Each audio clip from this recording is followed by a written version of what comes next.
السلام علیکم ورحمۃ اللہ وبرکاتہ۔ اللہم صلی علی محمد وعلی آل محمد صلی اللہ علیہ وآلہ وسلم۔ درود و سلام ہو اس عظیم ہستی پر جن کے وسیلے سے ہمیں ایمان نصیب ہوا، جن کے صدقے ہمیں قرآن ملا اور جن کی امت میں شامل ہونا اللہ کا سب سے بڑا احسان ہے۔ درود ابراہیمی در حقیقت محض چند الفاظ کا مجموعہ نہیں، بلکہ یہ آسمانوں سے زمین تک پھیلی ہوئی ایک ایسی روحانی زنجیر ہے جو خاندان ابراہیمی سے شروع ہو کر نبی آخر الزمان محمد مصطفیٰ صلی اللہ علیہ وسلم پر آ کر مکمل ہوتی ہے اور پھر قیامت تک آنے والی امت کے دلوں کو اللہ سے جوڑ دیتی ہے۔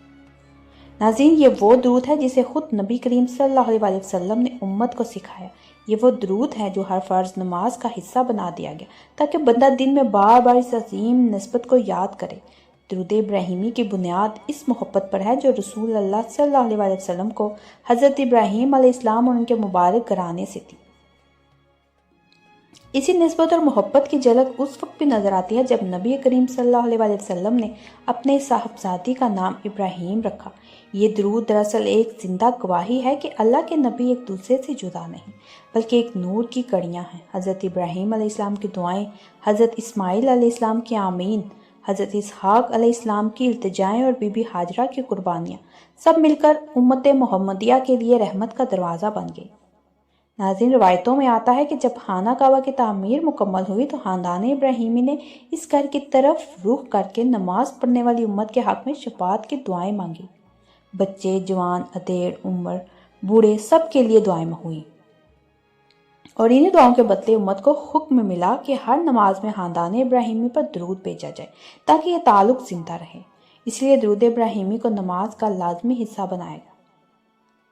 صحابہ کرام رضوان اللہ علیہم اجمعین نے جب نبی کریم صلی اللہ علیہ وسلم سے پوچھا کہ ہم پر درود کس طرح بھیجیں تو آپ صلی اللہ علیہ وسلم نے کسی اور الفاظ کی طرف رہنمائی نہیں کی بلکہ صرف فرمایا کہ درود ابراہیمی پڑھا کرو۔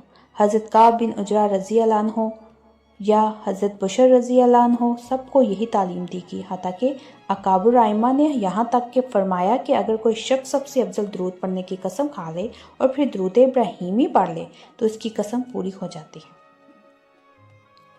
کیونکہ یہ درود خود رسول اللہ صلی اللہ علیہ وسلم کے منتخب کردہ الفاظوں پر مشتمل ہے۔ یہی وجہ ہے کہ اس درود کی فضیلت بیان کرنے کے لیے الفاظ کم پڑ جاتے ہیں۔ ناظرین، یہ درود محض زبان کی حرکت نہیں بلکہ دل کی دنیا بدل دینے والا عمل ہے۔ جب اسے روزانہ 300 مرتبہ پڑھا جائے تو یہ ایک معمول نہیں رہتا بلکہ ایک روحانی نظام بن جاتا ہے۔ تو ایسے بے شمار مشاہدار اور حقیقی واقعات ملتے ہیں جن میں لوگوں کی زندگیوں کا رخ اسی درود کی کثرت سے بدل گیا۔ کسی کے رزق میں ایسی وسعت آئی جس کا اس نے کبھی تصور بھی نہیں کیا تھا۔ کسی کی برسوں کی بیماری آہستہ آہستہ ختم ہونے لگی، کسی کے گھر کے جھگڑے سکون میں بدل گئے، کسی پر چڑھا ہوا قرض اتر گیا، کسی کے بند دروازے کھل گئے۔ تو ناظرین، ایک شخص کا حال بیان کیا جاتا ہے کہ وہ شدید مالی تنگی میں مبتلا تھا، کاروبار مسلسل خسارے میں جا رہا تھا، دن رات پریشانی، فکر و اندیشوں میں گزرتے تھے۔ اس نے کسی نیک دل انسان کے مشورے پر روزانہ 300 مرتبہ درود ابراہیمی کو اپنا معمول بنا لیا۔ نہ وقت کی قید، نہ جگہ کی شرط، بس چلتے پھرتے اٹھتے بیٹھتے دل ہی دل میں درود پڑتا رہا۔ چند ہی ہفتوں میں اس کے حالات بدلنے لگے۔ ایسے مواقع پیدا ہوئے جن کا کوئی ظاہری سبب نظر نہیں آتا تھا۔ بند گاہک خود چل کر آئے، رکے ہوئے پیسے واپس ملے اور دل پر بوجھ جو تھا وہ ہلکا ہونے لگا۔ وہ خود کہتے ہیں کہ اصل تبدیلی باہر نہیں اندر آئی۔ جب دل مطمئن ہوا تو دنیا خود بخود سنورتی چلی گئی۔ اسی طرح ناظرین، ایک خاتون کا مشاہدہ ملتا ہے جو اولاد کی نعمت سے محرومی کے غم میں برسوں روئی، علاج کروائے، دعائیں مانگی، مگر دل میں بے چینی باقی رہی۔ جب اس نے درود ابراہیمی کو 300 مرتبہ روزانہ مستقل پڑھنا شروع کیا تو چند مہینوں بعد اس کے دل میں ایسی کیفیت پیدا ہوئی کہ اس نے نتیجے کو اللہ پر چھوڑ دیا۔ اسی سکون کے ساتھ اللہ نے اسے وہ خوشخبری عطا کی جس کا وہ برسوں سے انتظار کر رہی تھی۔ تو یہ درود دلوں کو اللہ کے فیصلوں پر راضی کرنا سکھاتا ہے اور یہی رضا اصل کامیابی ہے۔ جو لوگ آخرت کے خوف میں مبتلا رہتے ہیں، قبر کے اندھیروں، محشر کی سختی اور پل صراط کے مرحلوں سے ڈرتے ہیں، ان کے لیے درود ابراہیمی ایک مضبوط سہارا ہے۔